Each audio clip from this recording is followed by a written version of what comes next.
Olá pessoal, boa tarde. Começando o 25º Vai Ter Café. Hoje recebendo Alexandre Cunha. É um Seja prazer estar aqui, muito Renato. bem-vindo. Na Parceria de verdade, muitos anos, né? na verdade eu conheço ele como Alexandre Oderi, Uhum. que na época que eu conheci no Hotel Royal Palm Plaza aqui com o nosso amigo Anderson Alves, famoso Esparadrapo. esparadrapo para os íntimos. Por que Oderi? Por que te chamavam de Então, Alexandre essa é uma Oderi? história, assim, bonita, até meio longa, mas vou resumir. Não. Bom, eu e meu irmão fomos os primeiros músicos da família, assim, ninguém nunca tinha tocado coisa. Começamos aquela coisa, ele foi fazer aula na igreja, eu não consegui fazer de bateria, que o cara falou assim, tá louco? Bateria você vai aprender depois de 6 meses, você vai ficar sofejando. Eu falei, não vou vir aqui não. Mas enfim, aí sou formado em técnico químico, você acredita nisso? Não. Pelo ETCAP. Que isso? E aí, assim, eu fazia estágio e a gente, não quero, cara, não tinha nada a ver comigo. Fazia só coisa errada. Aí eu peguei era estagiário, né? Peguei o salário de 6 meses juntando, guardando um ano para comprar a primeira bateria e começamos. Então nunca teve música na família nem nada. Não teve. Aí passou uns 3 anos, eu comecei a trazer umas baterias de São Paulo, mas bem vagabundo, assim. Aquelas tipo BND, não sei se você lembra disso aí. Coisa de, não é nem fórmica, como é que chama? Duratex. Meu Duratex Deus. pintado assim no rolinho. E aí eu só botava um anúncio no primeira mão. E vendia assim. Uma vez o meu pai foi buscar 6, ele trabalhava ele era comprador de alguma empresa, não lembro o nome. E aí ele tinha uma Kombi meio à disposição, assim, né? Ele falou, vou pedir a Kombi. A gente foi buscar 6 baterias. Isso só com um anúncio no primeira mão. Uau. Aí ele falou assim, aí sentou um dia meu pai se chama Oderi, né? Aí ele sentou um dia em casa e falou assim, isso aí eu faço melhor, vende pra caramba, vou começar a fazer isso. Assim, do nada surgiu a Oderi, que é uma potência, assim, né? Grande potência. Uau. E aí o meu irmão... Que ano mais ou menos isso? Isso foi... Peraí, 92, 93, não vou... Mais ou menos. Mais ou menos. Década de 90, então início. Começo de 90. 91, por aí, entre 91 e 92. Então surge uma fábrica mesmo. Aí o Maurício, que era o guitarrista, sempre teve o time empresarial. A princípio ele não tinha largado, né? Mas ele que, na verdade, assim, meu pai começou a fazer e ele sempre foi o cérebro atrás, assim, até hoje, né? Ele vai para as feiras internacionais, ele cuida de tudo, né? E meu pai gosta, até hoje, com 85 anos, de pôr a mão na massa. Que demais. Se virar para ele e falar assim, hoje teve 100 mil de lucros, ele fala, legal. Aí o cara traz uma ferragem velha para ele reformar, que oba! Tipo... Que legal! Então ele gosta da mão na massa, assim mesmo, né? Que legal. E o Maurício, que é o grande responsável, mas aí, por uma época, foi bastante chamado de Alexandre Oderi. Sim. Mas aí teve uma vez uma jornalista que falou uma coisa que eu achei muito legal, cara, que ela falou assim, que ela não sabia do vínculo, ela falou assim, que legal, porque você criou o nome Alexandre Cunha, né? Tem vários CDs lançados, então você tem o seu nome, a outra tem um nome e nenhum depende do outro, né? Não ficou assim, o filho do Oderi, ou assim... não teve lance de desvencilhar do nome, mas não sei, eu comecei a usar o meu sobrenome, e depois que falaram, mas por que você não usou Alexandre Oderi? Porque a Oderi começou depois de mim, né? Sim, sim. Mas eu vi lenda, já assim, Alexandre toca porque nasceu no meio dos parafusos, dos tambores, entendeu? Já teve essas lendas. Já assim. teve, já teve. Você começou a tocar com que idade, mais ou menos? Cara, eu comecei super tarde, com 18 anos, pra música. Olha só. Depois que eu acabei o ETCAP, falei, cara, técnico químico. Eu fiz porque minha mãe falou, a escola é boa, não sei o que, ela passei, né? A escola realmente era legal pra caramba, né? Acho que até hoje deve ser bom o ensino lá, né? Sim. E era o dia inteiro, mas assim, era gostoso, cara, era uma escola legal. Mas não tinha nada a ver comigo. Há 14 anos você não sabia nada. Então com 17, 18 você vai pro meio musical. Aí 18, só que assim, teve um lado... Porque assim, todos os meus amigos começaram com 9, 10, 8, né? E teve um lado bom que assim, eu falei, cara, é isso que eu quero ser. E eu nunca saí do caminho, cara. Tipo assim... Caramba. Então com 18 anos, eu estudava 7, 8 horas por dia. Às vezes eu acordava às 7 horas da manhã. Minha mãe, o que você está fazendo? Aí como não podia fazer barulho, eu estudava técnica, leitura...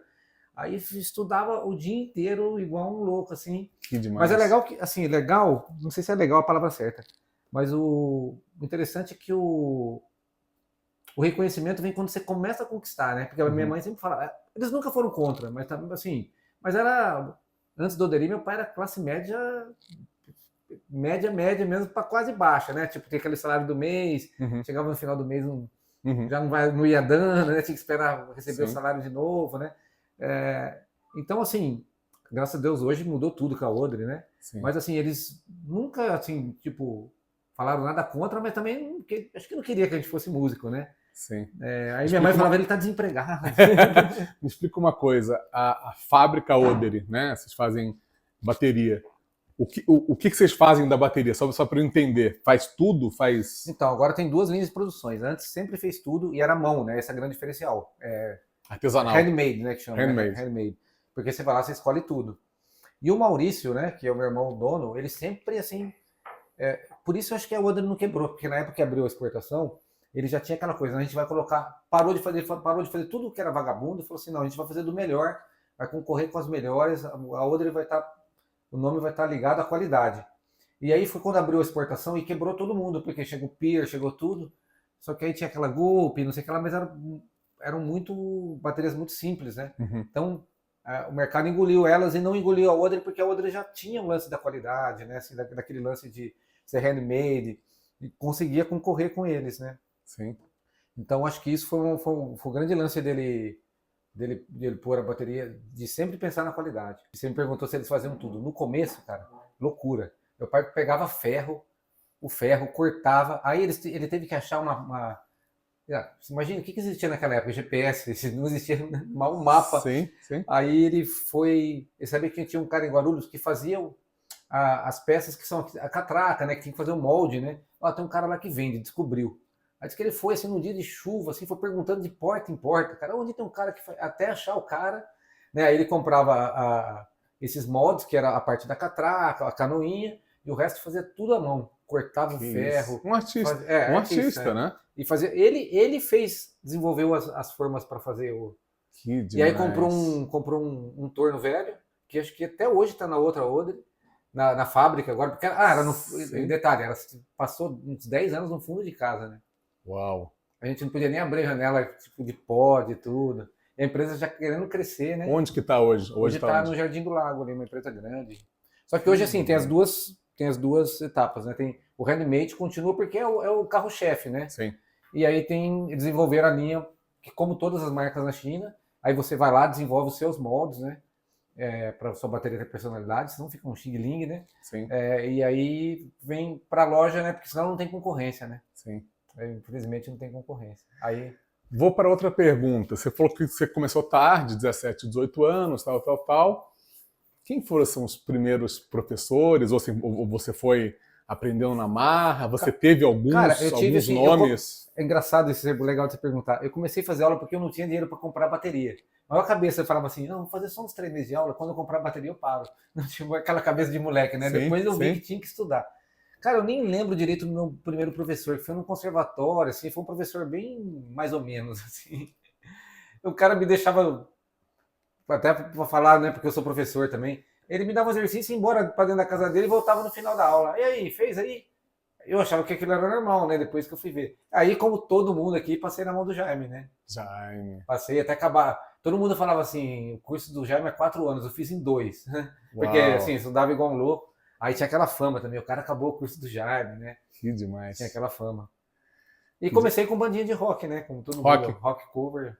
A gente estava conversando aqui nos bastidores que assim, eu faço aniversário no dia 18 de abril e Alexandre 17. Arianos. A gente já comemorou no mesmo ambiente, né? Mas meu bolo era mais gostoso que o seu. O bolo desse cara. Não, né? Da pessoa que faz. É um bolo branco de morango, né? Não, pode escolher o que for, né? Mas é muito bom mesmo. Meu Deus! Vamos, ano que vem... vou fazer patrocínio. Bora. Patrocínio do bolo. Eu estava dando uma lida sobre você ontem, hoje pela manhã, e li que você teve uma experiência na Alemanha. Sim, foi muito louco, foi um marco na minha carreira, né? Isso. Assim, eu tocava em primeiro banda de rock, depois acabou, aquela molecada chorou quando acabou a banda, aquela coisa de 18, 19 anos, né? Sim. Aí eu comecei a tocar mais MPB. E toquei também com 2 artistas, que era o Marcelo Costa, que tinha um programa na TV, não sei se você lembra, Sabadão Sertanejo. Sim. E o Marcelo Aguiar também, que era um outro artista meio... tava meio ascensão, né? Mas assim, tava nessa vida, eu tocava o MPB, aí um cara bateu em casa. Nisso eu toquei com 2 caras do reggae, o Doc Miranda, você já deve ter conhecido ele. Sim. Figura assim, de Campinas, não sei nem por onde ele anda. E nisso veio um baixista da Alemanha, que é campineiro, que morava na Alemanha, tocar. E aí o cara lá na Alemanha falou, você tem indicação de baterista? Aí um dia eu tava em casa, o cara me ligou, tem uma proposta para fazer, posso ir na sua casa? Tipo, minha vida mudou, tipo, em 20 dias, um mês, porque ele falou, ó, tem o trabalho, tem um lugar para você morar, tem onde você comer, que é o restaurante. Bora. Cara, e assim, em 94 a galera falava assim, né? Tipo, tinha aqueles. Não existia internet, né? A gente não lembra que não existia internet. Né? Sim. Então ficava aquelas lendas, o cara, lá não tem nem carne de frango, tipo, só tem carne. Pô, aquelas lendas que a galera ia jogar você do metrô, lá, os skinheads, mas assim, cara, um país civilizado de primeiro mundo, né? Você ficou de quanto tempo? Fiquei 3 anos lá, 94 a 97. Tocando que idade você tinha, mais ou menos? Você era jovem, 20? 23, acho, 22, 23 anos, né? Que bacana, cara. E tinha umas 6 bandas brasileiras e não tinha baterista brasileiro. Então, eu cheguei e dominei todas. A gente até brinca, né? Fala, tinha uns alemão que tocava música brasileira, Kutum, Kata, Kutum. É o surdo no 1, né? Que isso. Então, assim, quando eu cheguei, meio que dominei todos os trabalhos. Então, e assim, eu toquei com músicos do mundo inteiro. Acho que foi quando eu realmente falei, cara, sou músico. Meio músico, assim, digo, de ter responsabilidade. Os caras punham partitura na sua frente. Aqui no Brasil era mais tranquilo, né? Eu fazia uns trabalhos mais tranquilos. Aprendeu alemão? Cara, eu até aprendi bem. Só que eu era um exemplo lá. Porque o que acontece lá, eu tocava em bar brasileiro. E aí, cara, infelizmente, 90% que vai lá é aquele povo que não tem nada aqui, não tem cultura e vai para limpar e... Sim. Até, em certo modo, degrina esse o nome do Brasil, né? Uhum.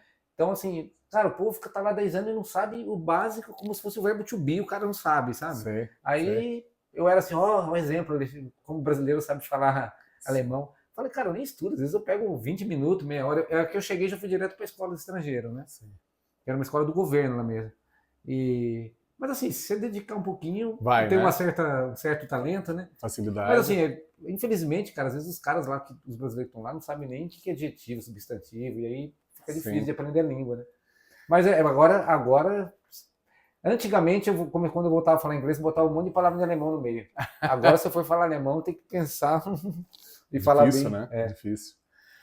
Bom, eu lembro que então que você está na Alemanha, tendo essa baita experiência, você volta para o Brasil e, pelo que eu li, você tem surge um trabalho junto com o Ramon.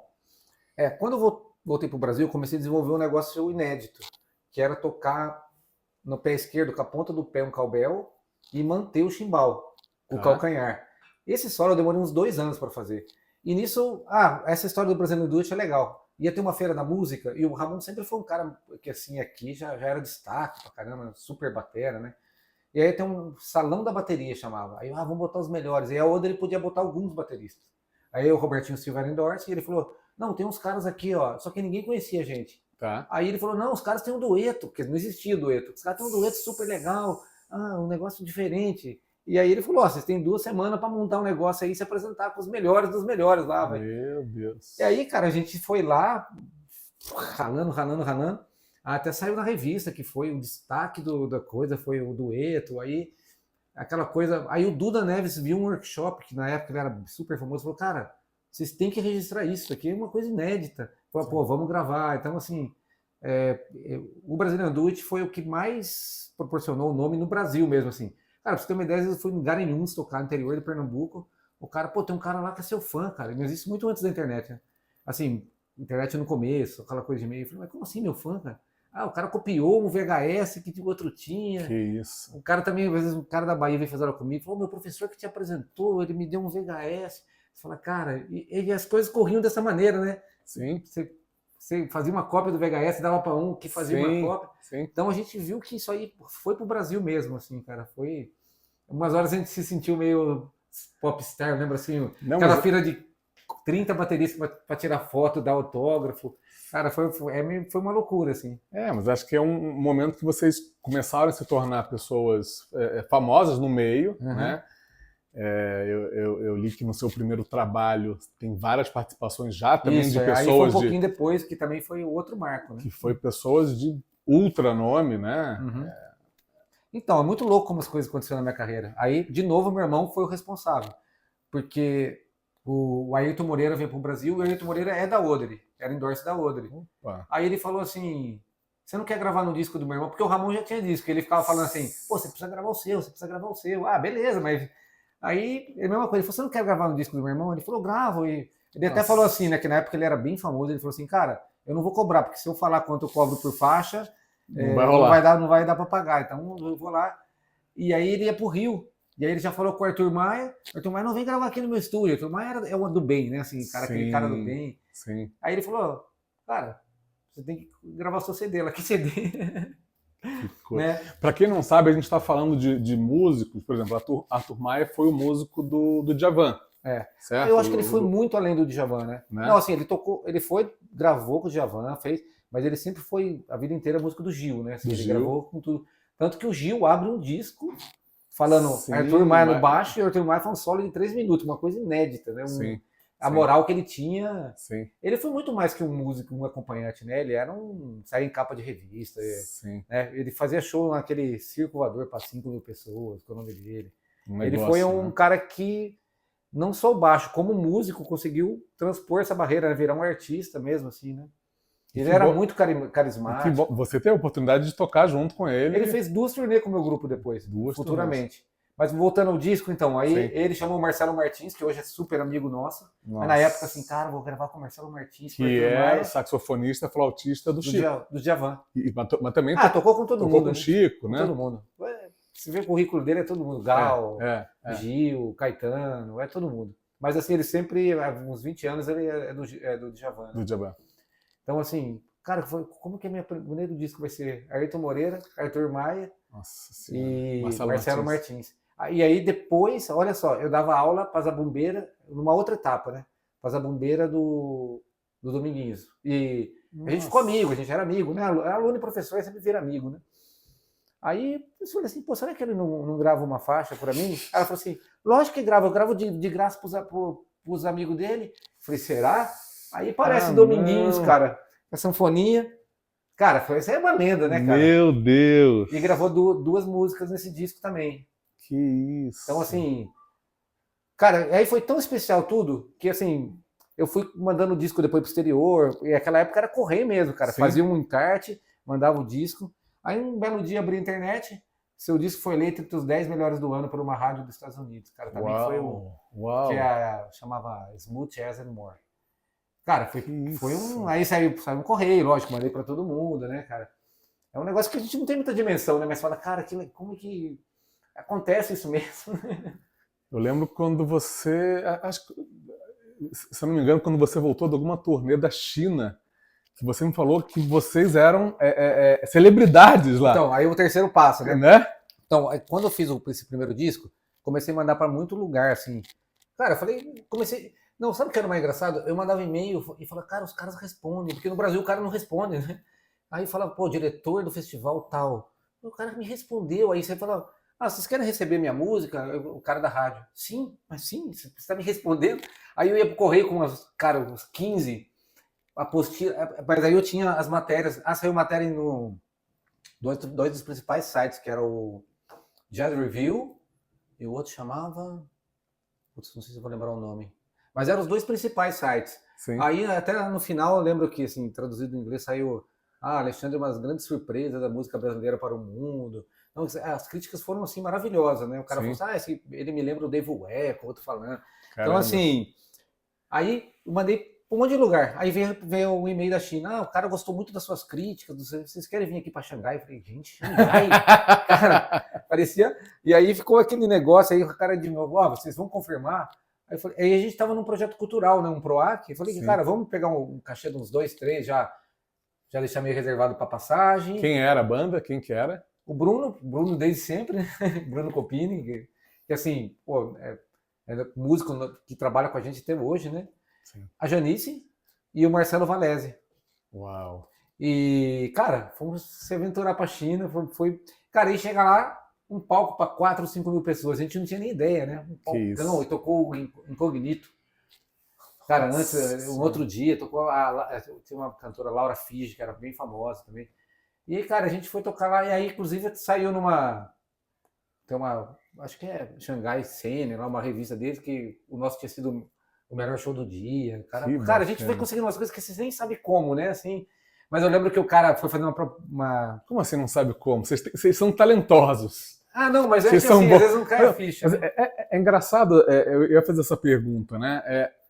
como que você tem acesso a esses festivais, esses shows, né, por fora? Porque existe esse mercado de festivais instrumental ou de jazz pelo mundo, né? Existem milhares de coisas. Hoje em dia, talvez muito mais fácil do que há 20 anos atrás, né? Hoje, assim, mais fácil e também com mais concorrência. Mais fácil porque é só pesquisar ali, dar um Google e já sai tudo, né?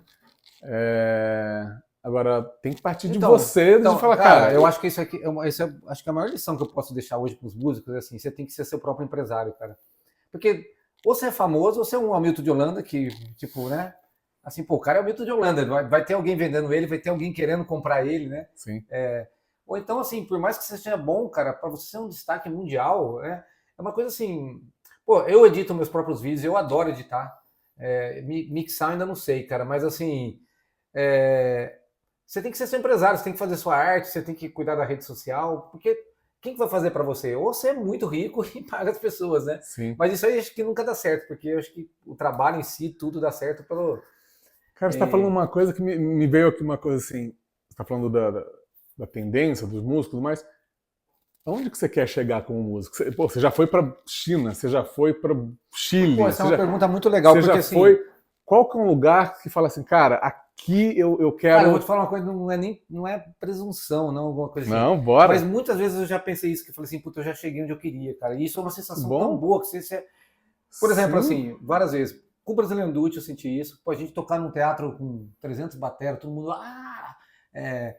Todas as vezes que eu fui, entrando nisso, eu fui 6 vezes pra China, né? 3 vezes era drum camp. Então tava com os melhores bateras do mundo, assim, aí... Os chinesinhos, porque assim, pro chinês, eu e o Dennis Chambers era a mesma fama, entendeu? Tipo, o baterista famoso do Brasil e o Dave Weck, o Dennis Chambers, era a mesma coisa. Então aquela tietagem, aquele negócio, fala, cara, o que tá acontecendo aqui? Os caras querendo que escrevesse na camisa, no ombro. Que isso? Loucura, né? Mas assim, com os trabalhos com a Ana, pô, a gente tocou com o Ivan Lins, né? Então assim, num teatro lotado, cara, com um cara assim que... O cara, Ivan Lins, Djavan... Né? E o Vanins veio tocar nosso show, né? Foi muito mais legal do que, sei lá, você pegar uma orquestra, que é uma coisa mais fria, e tocar com ele, né? Assim, ele veio tocar com a gente, conviveu. Esses shows que a gente faz em teatro com a Ana, assim, agora recentemente com a Jane Duboc. Então, assim, teve muita coisa que eu falei assim, os discos que eu lancei, inclusive quando eu fui lançar o segundo disco, cara, no Centro de Convivência. Aí falando meu nome, eu comecei a fazer um solo, assim. De repente, cara, aconteceu isso umas 3 vezes na minha vida, cara. Eu não sabia onde eu estava, porque eu estava tão imerso na bateria que eu abri o olho e tive que, sabe, dar 3 segundos. Cara, onde eu tô? Mas é uma sensação muito boa, cara, que parece que só existe você e a bateria, assim. Que demais! E todos os lançamentos dos meus discos, entendeu? Que eu acho que, assim, aquela coisa... Não é que eu não almejo, ela é super legal. Sei lá, vou tocar para 30 mil pessoas acompanhando o artista, é muito legal. Mas se você tocar para 150 num teatro... que veio para ouvir o som, porque às vezes ali tem 30 mil que ninguém sabe quem é você, tá todo mundo bebendo. A gente mesmo já fez eventos que as pessoas não estavam lá para ouvir música. Sim. Nós já fizemos eventos empresariais, por exemplo, onde a gente são músicos de passagem, né? O cara nem sabe quem é, né? Então, eu acho que essa emoção, assim, de estar num lugar que as pessoas se emocionam, cara. Sim. Pô, quantas pessoas que vão no show da Ana, né? Depois a gente chega nessa etapa, mas assim... Sim. Chega no show da Ana e, tipo, sai emocionada, vem falar com a gente, cara, eu nunca vi. Outro dia, eu vou puxando os assuntos, tá? Vai. Os dois melhores elogios que eu tenho na vida. Tinha um, agora tem 2. Santa Fé, aqui do lado, né? Sim. Era a casa que todo músico ia e tal. Sim, aí, de vez em quando, eu fazia meu show. Aí fiz o show, acabei, fui pedir um refrigerante no balcão, saiu o pizzaolo lá dentro do forno, né? Todo cheio de fuligem, cara, assim. Você que é o batera? Falei, sou. Ele falou, parabéns, você toca com o coração. Cara, aquilo lá... Porque assim, o cara tava fazendo pizza, o cara não deve entender muito de música, mas o meu play tocou ele, cara. Isso que é importante, né, Acabou. Cara? Pô, precisa mais do que, né, cara? Acabou. Isso aí foi o maior... E esses dias, cara, foi esse ano ainda. A ex-mulher do Caco... Sim. Foi assistir a gente, e eu tava tocando até com o Rodrigo Duarte, foi assistir a gente ali com a orquestra. Aí ela falou assim, nossa, Alexandre, a sua bateria tem cor, ela não é preto e branco. Falei, caraca, cara, ela tem cor, ela é diferente, cara, é muito diferente de todos os outros. Cara, caiu. Cara. Acabou. É isso, cara. Então, assim, acho que emocionar as pessoas com o que você faz de verdade mesmo, que, assim, com tanta coisa que é tudo pasteurizado hoje em dia, né, cara? Sim. Tudo VS, tudo gravado. A gente sempre... E o nosso repertório é sempre ali ao vivo, na emoção, né, cara? Sim. Então eu acho que eu cheguei, cara, até onde... Eu tenho certeza. Mas assim, até onde eu não sei, cara, assim, eu quero dar continuidade a isso, principalmente o trabalho com a Ana, assim, né, porque, cara, eu sou suspeito, mas assim, no Brasil, cantora igual a Ana são poucas, né, assim. Sim. Falando de Ana... que vai vir no programa. Que vai vir no programa, a gente está, né, negociando o cachê dela. Negociando o cachê para ela vir, porque, olha, mulher é difícil, hein? Eu tenho muita admiração tanto por você quanto pela Ana e outros músicos que a gente trabalha, enfim, que vieram para cá. Mas a Ana, quando estiver aqui, a gente vai conversar, é uma mulher que está tendo uma oportunidade, está recentemente fazendo um projeto com grandes pianistas do Brasil. Acabaram de voltar de Los Angeles, gravar lá com... Sim, foi uma experiência incrível, né? Ultimaram, né?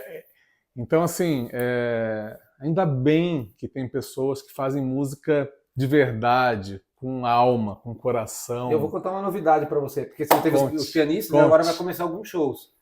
E aí tava tudo meio certo, vai ter 5, 6 pianistas cada show, e tinha o Memari, que é um gênio, né? O Memari é um gênio, né, do piano. Sim. E aí ele falou, cara, a gente tinha marcado a data, mas surgiu uma turnê e eu não vou conseguir fazer. A gente ficou triste, lógico, né? Mas aí a gente conseguiu adicionar o Cristóvão Bastos, cara. Que é um patrimônio, né, cara? Porque a Ana sempre quis tocar com ele, foi muito simples, cara. Consegui o contato dele, falei, eu mostrei os vídeos, mandei os vídeos, ó, tem um projeto assim, ele falou, nossa, que lindo, não quero participar também. Então, assim, patrimônios, né? Cristóvão Bastos é o pianista há anos do Chico Buarque. Ele só fez todo o sentimento. Todo o sentimento. E Resposta ao Tempo é dele. Música que eu já chorei. Não, alguma aí, música para chorar, você põe essa, né? E Resposta ao Tempo, para mim, está entre as 10 mais bonitas de todos os tempos do Brasil. Que lindo. Em 2009, um ano depois, a gente foi pro Chile e tocamos na casa do Neruda, cara, no Museu do Neruda. Na casa não, no Museu do Neruda. Assim, ali em Valparaíso, vendo toda aquela... Cara, foi uma experiência incrível. Aí tocamos também no Jazz Club, lá, mais famoso. Cara, faz muito tempo, eu não vou lembrar o nome do... Putz, cara, alguma coisa assim. Tocamos 2 dias no Jazz Club e fomos no museu. Eu tinha conhecido... É muito louco as conexões. Eu tinha conhecido um baterista chileno em Garanhuns, quando eu fui em Garanhuns. E aí a gente ficou amigo e ele agitou essa turnê. Aí, por causa de 2008, eu comecei a falar com outras pessoas. Falei com um empresário lá, ele falou, não, vi vocês lá, a matéria de vocês em Xangai.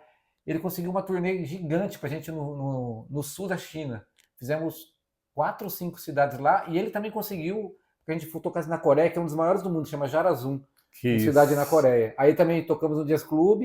O Jarazum é uma ilha um pouco separada, a gente anda, sei lá, 1h30, 2 horas, cara, aquele lugar cheio de montanha, e a galera campa, 4 palcos. Nossa. E aquela coisa que você fala assim, puta, eu cheguei onde eu queria, né? Toca o show e fica aquela fila de galera para comprar disco.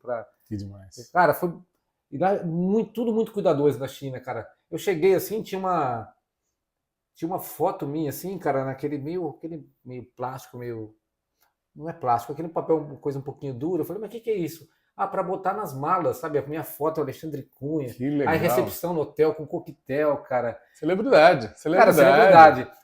O primeiro show lá é uma cidade chamada Zhuhai. Aí, quando acabou o show, era um lugar assim, não muito grande, devia ter umas 300, 400 pessoas lotadas, assim. Falou, agora tinha um cordão de isolamento pra gente dar autógrafo. Aí a gente passou dando a mão assim, galera, pá. O Caco. Saiu o Caco, galera, pá. Doidão.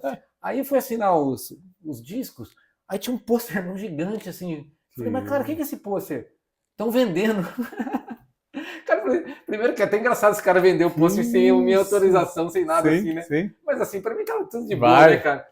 Falei, cara, estão vendendo meu pôster, os caras compravam e deram pra eu assinar.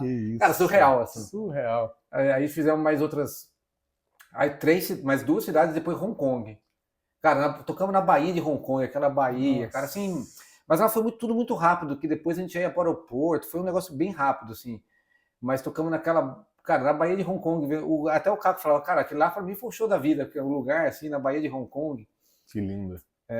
E tinha esse cara que era o responsável, era engraçado, né? Porque, assim, eu cheguei no festival um dia que era antes, falei, cadê o Peter? Chama Peter Lee, cadê o Peter Lee? O Alexandre quer ver o Peter Lee. Falei, cara, eu não tenho nem assunto, só perguntei onde o cara tava. Chama o cara que o Alexandre quer ver o Peter Lee. Putz, aí falei, aí inventei alguma coisa. Não, Cara, os caras eram assim, é muito... O chinês, acho que o japonês também assim, é muito... Cara, são, né, o Atenciosos, artista, né? Sim. Nossa, a recepção... Cara, as experiências da China foram muito loucas também. De barganha, de tudo. Foi muito legal, cara. Que demais. Aí foi em 2010, fiz essa turnê grande. Não, 10 ou 11? 11, foi 11. Foi em 2011, fiz essa turnê grande na China. Aí, através de... Aí comecei a mandar mais coisa, mas aí já era mais por e-mail e tal, Sim. né? Aí um cara, na Bulgária, uma cidade do interior da Bulgária que fazia um festival legal, ó, a gente quer vocês. Nossa. E o cara já conseguiu um festival da Sérvia que era enorme. Meu Pra você ter uma ideia, Deus. a gente tocou depois do João Batistucci, cara. Nossa Senhora. E antes tocou o violinista lá, Jean-Luc Ponty. Meu Deus. Cara, e esse dia teve coletivo de imprensa. Esse dia foi engraçado, coletivo de imprensa, cara. Chegou, parecia um jogador de futebol, né? Que Aí isso? você conheceu o Henrique Eisenman, um pianista? Acho que não. Ele fez o Unicamp, era geninho. Ele é professor numa universidade da Berkeley de música lá. Geninho, assim, super gênio. E o Caco não podia ir nessa turnê, foi esse Henrique Eisenman. Assim, ele chegou lá, já tava falando, aprendendo búlgaro, falando das histórias dos bizantinos em inglês. Falei, cara, não dá pra acompanhar esse cara, não dá. Não, aí, inclusive, o Bruno até hoje fala, cara, aí chegou assim, tinha cheio de árvore, ele falou assim, aqui fácil verde. Falei, pô, cara, quem fala assim, cara? Né? E aí o cara falou pra mim, assim, na coletiva de imprensa, qual o desenvolvimento da música brasileira nos últimos 20 anos? Falei, cara, vou explicar isso em inglês, né? Aí eu cheguei pro lado dele e falei assim, this guy can better explain. Pronto. Cara, ele começou a falar todo formal. Aí o Bruno do meu lado, cara, eu não sei falar isso nem em português, cara. E ele todo formal, e o Bruno é mega inteligente, né? Sim. Mas ele falava, cara, eu não sei falar isso nem em português, todo formal, inglês perfeito. Falei, que bom. Em Xangai também eu fiz uma entrevista pra TV, o cara falou, e tinha saído uma matéria lá, essa matéria que foi naquele Jazz Review, tinha saído um lance assim, que eu era um inventivo mestre da bateria, né? Aí o cara falou, por que você é o mais inventivo? Ele botou mais ainda, né? Cara, em inglês, né? Por que você é o mais inventivo? Na TV. Aí eu falei, cara, o que eu vou falar com o meu pobre inglês, né? Falei, I imagine colors on the drums. Falei, cara, eu vejo cores, I play with my heart. Foi essa onda. Eu falei, cara, como é que eu... Deixa eu fazer uma pergunta que você falou disso.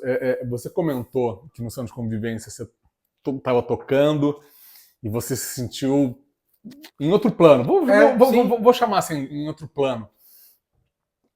Isso é comum em alguns trabalhos, em algumas apresentações.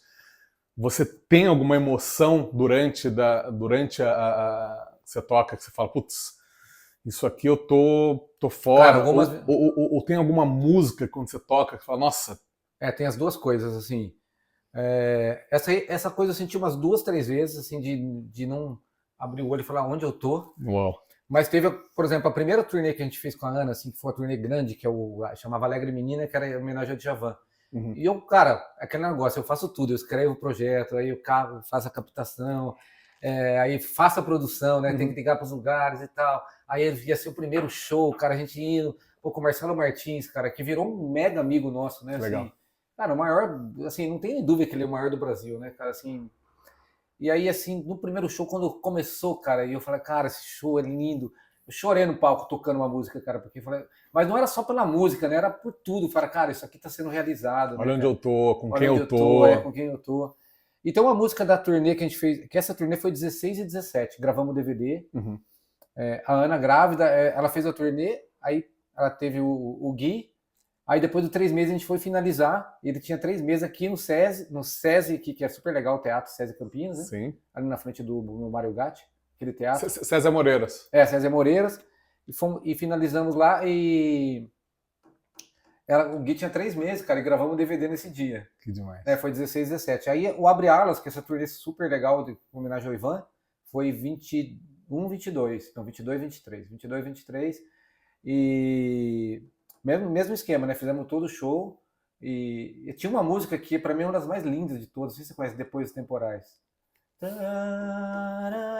Cara, essa música é uma das mais lindas da vida. E eu tocava isso e falava, cara, e sempre tinha que segurar, assim, porque, cara, eu tô tocando a música mais linda do mundo. Não segura, não. Não, segura solta. assim, não. Cara, geralmente eu deixo soltar assim mesmo. Né? E aí, cara, tem o Ivan no show. E foi uma história muito louca, assim. O empresário, no SESI Amoreiras também, agora falando da turnê do Abre Alas, olha como o mundo vai conectando. O Marcelo sempre tocou com o Ivan também. Tocou com o Djavan, quando não tá o Djavan, ele toca com o Ivan. Aí ele falou assim, pô, o empresário do Ivan tá morando aqui em Campinas, eu convidei ele pro show. Ah, legal, né? Aí ele veio, Sim. pô, o teatro tava lotado, o show, cara, fala bem a verdade, o show é lindo demais, assim. Sim. Ele é bem até mais arranjado do que o show do Ivan, porque a gente parou, fez um monte de arranjo, né? Aí acabou o show, ele foi conversar com a Ana, conversou com todo mundo, deu parabéns, falou, puta, que show bonito e tal. Aí, cara, aí passou, tinha mais um show pra fazer, né? Cara, eu falei, vou mandar uma mensagem pra esse cara falando, pô, será que o Ivan não participa, né? Cara, a princípio veio quase negativo. Ele falou, cara, vai ser muito difícil, o Ivan tá quase 80, a gente está selecionando muito o que ele faz. E assim, a gente está cuidando da carreira, então assim, eu acho que faz muito tempo que ele não faz participação, mas eu vou ver com ele. Aí passou um mês, eu, será que eu mando mensagem? Não mando, né? Aí mandei uma mensagem e falou, cara, eu não falei com ele ainda, tal, mas agora vai ter show esse fim de semana, eu vou falar. Aí, puta, manda mensagem não, né? Você nunca sabe, né? Uhum. Aí passou mais uns dias, falei, oi Carlos, você se chama Carlos, né? Oi Carlos, e aí? Aí ele não falou assim, o Ivan aceitou, né? Ele falou assim, tal dia, um dia possível. Aí eu falei assim, legal, tal dia. Aí, como é que é? Tipo assim, passou uns 15 segundos, tal dia, um dia possível, né? Ana! O cara aceitou. Que isso, né? cara. Pô, Ivan Lins, né, cara? E foi uma experiência incrível, cara, porque ele é um ser humano único, cara. Acho que na MPB Sim. foi tão incrível que ele ia chegar um dia antes do ensaio, que eles pediram, porque assim, falou, pô, Ivan não quer chegar no mesmo dia e ensaiar por causa da idade, eles tomam bastante cuidado. Pode vir um dia antes? Não, vem um dia antes, né? Aí o empresário ligou e falou, a gente vai jantar, vocês não querem já ir conhecer o Ivan, jantar junto? Sim. Não, a gente não quer, a gente não gosta de se misturar. Aí e ele é aqueles caras que fica 4 horas depois cantando todas as histórias do mundo e os caras olhando assim, pô, Ivan precisa dormir, né? E ele lá, solando. Cara, super de boa. E aí no outro dia eles foram ensaiar no Thiago, lá no estúdio do Thiago. Sim. Também, muito depois depois que acabou o ensaio, ele ficou mostrando um disco inédito dele, gravado nos Estados Unidos. Aí mostramos o trabalho da Ana, ficou sentado, cara, como, né, assim. Sim. E uma coisa que chamou muita atenção quando acabou a última música, assim, ele falou assim, como é bom tocar com músico bom, né? Então, assim, pô. Então esse lugar onde vocês estão, né, conseguiram alcançar, que é isso, né? Ou seja, qual que é o negócio? Não é qualquer, já estão, né? Às vezes a gente não percebe, mas muitas pessoas falaram isso pra gente. Bom, Ivan Lins tem música gravada. Não, eu acho que no exterior ele é o mais, assim, tirando o Tom Jobim, né? Assim, sim. Acho que ele é o mais conceituado de composição, de gente que gravou. Pô, os caras. Chet Baker. Todo mundo, né? Rittenauer, George Benson. George Benson ele falou que música no Brasil é Ivan Lins, né? Ele falou, quem que é música no Brasil é Ivan Lins. Meu Deus. Então, assim, você sabia da história sabe a história do Thriller, né? Ele contou pra gente também. Não. A música Novo Tempo era pra entrar no Thriller. No Thriller, só simplesmente o disco mais vendido da história. Que isso? Numa versão em inglês. Aí eu já sabia da história, mas ele contou nesse dia também. Que chegou lá um lance para ele, para o Novo Tempo entrar no Thriller, né? Novo Tempo. E aí ele falou que eles beberam de alegria, né? Só que aí, depois de um dia, chegou o contrato, ele tinha que dar o direito de 80% de todas as músicas dele, cara. Tipo, foi um negócio absurdo. Aí ele falou que beberam de tristeza. Aí disse que aquela época tinha... Lembra quando tinha extensão do telefone? Sim. O parceiro dele, né, que é o Vitor Martins, né, que é sempre os parceiros o Novo Tempo é deles, né? Uhum. Aí disse que achou o telefone do Quincy Jones e ligou. E o Paulinho da Costa, que era o cara que... Paulinho da Costa tocou com todo mundo, né? Tava lá junto, percussionista. Diz que ele pegou o telefone e começou a xingar em português o Quincy Jones. Aí o Paulinho disse que pegou a extensão e falou assim, não, ele tá falando que o contrato não tá muito satisfeito com o contrato. E o cara, só tá xingando ele de tudo quanto é nome. E o cara, acho que... E o Ivan contou isso também pra gente, cara. Eu sabia, mas ouvir dele foi especial, né, cara? Foi bem especial. Então, cara, isso foi um grande, né? Grande realização. Grande realização. Sim. E, assim, foi um show que me tocou muito também, cara, tá lá no palco com o Ivan. Mas ele é um cara tão de boa e gosta do som que ele deixou a gente à vontade, cara. Então, assim... Sabe assim, porque às vezes você vai tocar com um artista, você às vezes vai falar assim, putz, será que eu quebro mais, se eu seguro, será que o cara vai gostar do que eu faço? Ele é do som. Então, Sim. assim, ele me Faz deixou à aí. vontade Sim. para tocar do jeito que eu toco mesmo. Que maravilha. Vamos falar um pouco agora sobre educação musical. Bom, Alexandre é um grande professor, né? Tanto presencial como online. Uhum. Como que você vê hoje essa história da educação musical? Como que são os métodos e como que você migrou todo esse método pro online, né? Pergunta bem legal. Na verdade, quando chega um aluno lá, cara, e aí o cara, qual o método que você usa? Eu falei, cara, eu acho que assim, não é marketing, é de coração. Eu falo, cara, cada aluno é único, eu não tenho que ficar pegando método e padronizando. Aqui tem um monte de método, mas eu vou ver qual que é a sua deficiência, eu vou ver aonde que eu posso explorar melhor você. Sim. Então, assim, não existe duas pessoas únicas, cara. Assim, Então, assim, não que eu não sou a favor de método, tem um monte, mas eu vou pegar, vamos fazer um pedacinho desse, pedacinho daquele.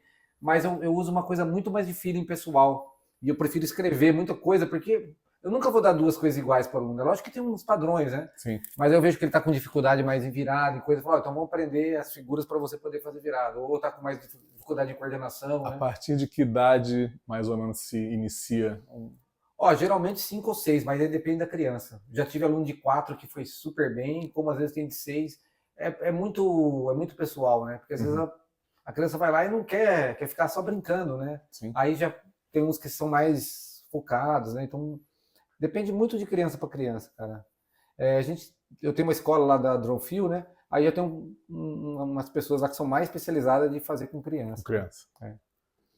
Mas assim, eu acho que cada aluno é muito único, cara. Então Sim. eu uso um método, um pouco o feeling, como você consegue tirar o máximo proveito daquele aluno, né? Sim. Porque também não adianta o cara querer eu quero tocar rock, eu vou te dar só samba. Não tem, né? Você tem que dar o que o cara quer e ao mesmo tempo indo abrindo a cabeça dele, olha isso aqui que legal, né? Para você abrir a cabeça.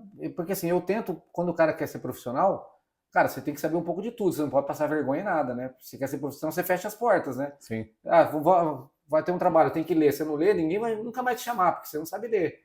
Tem um trabalho, tem que tocar música brasileira, você não toca, você não vai ter segunda chance, né? Porque não chama aquele cara, não, ele não sabe tocar, né? Então eu preparo o cara para todas as ocasiões, né? E aí o lance de migrar, cara, foi pandemia. E aquele curso que eu faço é o feeling que eu fazia na aula. Só que assim, ficou muito mais visual, né? O lance. E foi uma ideia muito louca. Eu falei, cara, será que as notas. Por que eu fazia? Eu escrevia no caderno uma virada, de repente eu falava, agora eu vou inverter essa figura com essa aqui, ó. Então, sim. A primeira, aí eu invertia e escrevia, né? Eu tô invertendo, agora vamos começar no segundo tempo e até o primeiro. Então eu ia fazendo essas coisas. Aí na pandemia começou aquela loucura toda. Eu falei, cara, será que dá para fazer as notas? Aí falei com o pessoal de uma gráfica, mas mais profissionais, faz painéis, tudo. Sim. Falou, cara, dá para fazer. Aí paguei um cara para desenhar as notas, porque você acha as notas na partitura, né? Sim. Tudo pautada, né? Aí a lousa é normal, uma lousa magnética que compra em loja. E as notas são ímãs? São ímãs, manta magnética. Manta magnética, sim. E aí, cara, fiquei lá, ficava o dia inteiro lá, né? Só tinha eu na escola, né? E aí, assim, tipo, já com aquele medo, né? Será que não encosta em nada? Foi bem no começo mesmo. E aí eu gravei o curso uns 2, 3 meses, eu ia todo dia pra escola. E aí, quando saiu, foi uma loucura, cara, que nem eu imaginava, né? Assim, tipo... Não, subiu, né? Não sei, eu imaginava. Assim, aí eu lembro que teve um vídeo meu que eu falei assim, nossa, começou parecendo aquele negócio que o algoritmo existe. Sim, nossa. E assim, aí teve um vídeo meu que assim, eu falei, hoje deu 100 seguidores. Eu falava, caramba, 100 seguidores num dia, né? Aí acordei no outro dia, cara, 200 seguidores? Falei, tem alguma coisa estranha, cara. Mas foi assim, ó. Aí acordei no outro dia, 400. Cara, chegou a 4.000 por dia, só com esse vídeo. Meu Deus. Não, quase que eu tive uma paura, porque vinha um monte de mensagem, cara. Assim, aí eu olhava assim e falava, cara, 40 negros escrevendo, 30 negros perguntando. Aí, como é que você aí do dá 4.000 conta? ele foi caindo, cara. Ele foi tipo... Passou o ápice, né? Mas, sim, cara, 4.000 seguidores em um dia. Que doideira. Eu ia falar, como é que você dá conta a responder, né? Porque hoje você tem, sei lá quantas mil pessoas que te seguem. 150 quase. Quase 150 mil pessoas. E muitas pessoas te... Mas é muito sazonal, cara. Porque se eu não começo a colocar assim, se você... Porque assim, eu dei uma... Não é nem cansada a palavra certa, que eu queria investir em outras coisas, né? Senão você fica muito só professor. E a minha alma é músico, em primeiro lugar, né? gosto de dar aula, mas assim, o que me realmente, né? Você é professor e compositor. Não, as músicas não são minhas. Não. Eu tenho 5 discos, mas eu sempre escolhi a música que a primeira vez que eu ouvi, Entendi. fala, puta, a primeira vez que eu ouvi essa eu vou gravar. Inclusive, um dos maiores elogios dos meus discos é assim, nem parece disco de bateria. Eu falei, que bom, né? Porque acho que vai ser só... Sim. Né? Acho que mais barulhento. Então, assim, eu não componho, mas assim, eu sempre escolho... Tudo que tem no meu disco é a música que a primeira vez que eu ouvi, eu falei, nossa, cara, isso é muito legal, Pedi até o Toninho Ferragutti, quando eu toquei com ele, quando ele tocou o Choro, eu falei, Toninho, quero gravar isso, assim, tipo, né, porque, puta, é muito legal. Então, assim, o meu processo dos discos foram esse. Que legal. Histórias agora de romance com o Alexandre Cunha. Nossa, falou até com a voz mais... Ó, de novo. Histórias de romance com o Alexandre Cunha. Alexandre é casado com Ana Paula Moretti, uma artista que também trabalha com a gente, super cantora. E a curiosidade de como que você conheceu e como que você pediu ela em casamento, qual que é a história? Então, foi muito louco, cara, porque assim, eu tava um sábado à tarde voltando de alguma cidade de perto que eu fui e toca meu telefone, era o Elton Bateria. Você sabe quem é o Elton, né? Elton Dias? Batera? Não conheço não. Falou, cara, você pode me substituir hoje? Cara, hoje era tipo 2 da tarde, eu tenho um trampo, não sei o que lá. Aí fui. Aí cheguei assim, inclusive quando eu cheguei tava dando um problema, acho que uma caixa, faltava um fio, não lembro o que é, a Ana já... então... E eu achei que era a dona da festa. Até depois eu falei pra ela, eu falei, nossa, a dona da festa é mais bonita, né, cara? Aí eu pensei ainda isso, depois que eu fui me tocar, não, ela é cantora e tal. Foi um dia bem divertido, a gente riu bastante, tocou, riu, mas assim, ficou por isso. A gente trocou contato, né? Inclusive ela falou que o Elton falou assim, nossa, eu não vou, mas vai vir um baterista famoso. Aí ela falou, eu não quero saber nada de baterista famoso. Mas aí depois de um ano a gente foi se falar. Ela falou, tô montando um projeto novo, você não quer participar, tal, chamando os músicos. Eu falei, quero. Aí eu tava gravando começar a gravar o 3º disco, ela tinha um show no Sesc, aí ela chamou para eu no show do Sesc dela, e foi no mesmo período. Aí eu chamei ela para vir e começamos a ficar amigos, assim, aí começamos a conversar bastante, ficar amigos. Aí, naturalmente, foi rolando, né, assim. Sim. Mas foi uma coisa bonita e bem demorada, assim, tipo assim, ficamos bem amigos, né, a gente conversava todo dia, e passou 2 anos depois que a gente começou realmente depois a namorar, ficar junto. Aí teve um show no Sesc, cara, 2013, 12, eu tô ruim de data, não, 13, a gente casou em 14. Aí eu falei assim, vou pedir ela em casamento no palco do Sesc. Meu Deus! Aí ninguém... Tem gravado isso? Tem algum gravador? Cara, tem, mas tem algum HD perdido lá, cara, mas tem, cara, eu preciso, assim, recuperar e deixar até no YouTube, nem que foi privado, né? Sim. E aí poucas pessoas sabiam. Eu só falava assim, cara, vai lá no Sesc que vai acontecer uma coisa que vocês nunca viram na vida. Nunca. E aí? Não, foi muito engraçado, porque assim, eu tenho filho do outro casamento, né? Sim. Aí eu falei pro Léo, meu filho, que hoje tem 18, falei, você vai entrar com a aliança, na hora que eu falar, você vai entrar com a aliança, né? Então mas tinha poucas pessoas, e só o Caco da banda sabia. Porque eu pedi pra ele tocar uma música, aquela Diga Assim Pra Mim, sabe? Diga Assim Pra Mim. E foi cômico ao mesmo tempo, cara, que aí eu comecei a apresentar a banda, a última música. Só que aí eu fui uma apresentação mais formal, cheguei no cara, esse aqui é o Bruno, meu amigo e tal. Aí eu falei, e a cantora, o que eu posso falar dela, né? Aí eu comecei, ela falou assim embaixo, eu não estava entendendo nada. Eu falei, quando eu conheci ela, eu falei assim, pô, como ela canta bem, como ela é bonita. Mas eu acho que eu pensei mais do que ela é bonita do que ela canta bem, né, galera? Aí ela, eu vou te matar. Ela falou, acho que ela não estava entendendo muito bem, né? E aí? Aí eu comecei, então, vim aqui e tal. Aí eu preciso te fazer uma pergunta. Aí eu fiz assim, onde tá o Léo, né? Mas tipo, a pergunta era essa, porque o Léo ia entrar criança, né? Aí a galera, aí o Caco, eu falei, Caco, não é agora, galera.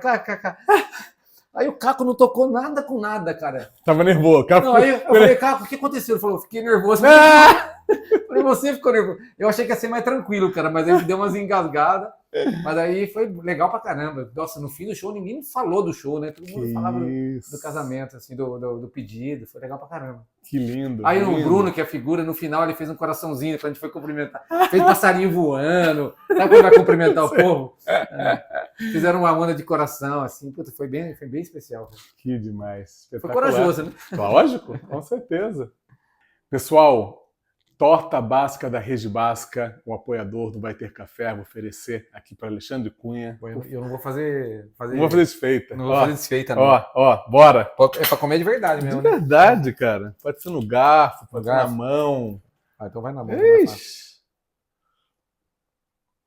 Pode comer tudo? É toda sua. Muito boa. Boa, né? Cara, uma delícia o programa assim, né? Que bom, né? Pessoal, o Vai Ter Café tem o apoio dos chocolates da Monjolo. Vou dar esse chocolate 70%. Cara, eu nem gosto de chocolate. Não gosta? Eu adoro. Sou meio viciado de chocolate. Eu Vai falei adorar. que eu gosto até dos ruins, cara. Imagina dos bons, né? Dos bons, você vai... esse não vai ser excelente. Com certeza. Pode abrir agora? Quando você quer seu? É seu. Eu vou abrir e experimentar ao vivo já. Olha, esse aqui...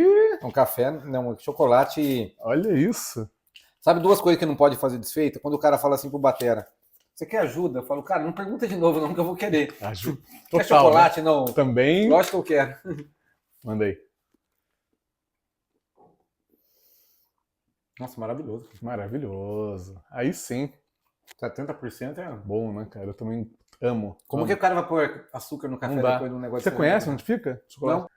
Bom, gostaria de te agradecer muito. Tem papo, assim, se deixar aqui vai até amanhã. Tem história, né? Com histórias boas, maravilhosas. E parabéns pelo sucesso, parabéns por você estar nesse lugar de tanto sucesso. E você merece muito. Obrigado. Sabe o que eu acho? Que assim, Diga. quando a gente vai contando a história, isso é legal, cara, porque a gente vai registrando várias etapas da vida que a gente até não esqueceu, né? Mas que estão guardadas ali, né, cara? Sim. E acho que é até um incentivo, né, para galera que tá mais nova, assim. Sim. Falar, cara, que legal, né? O cara vai ali, fez aqui.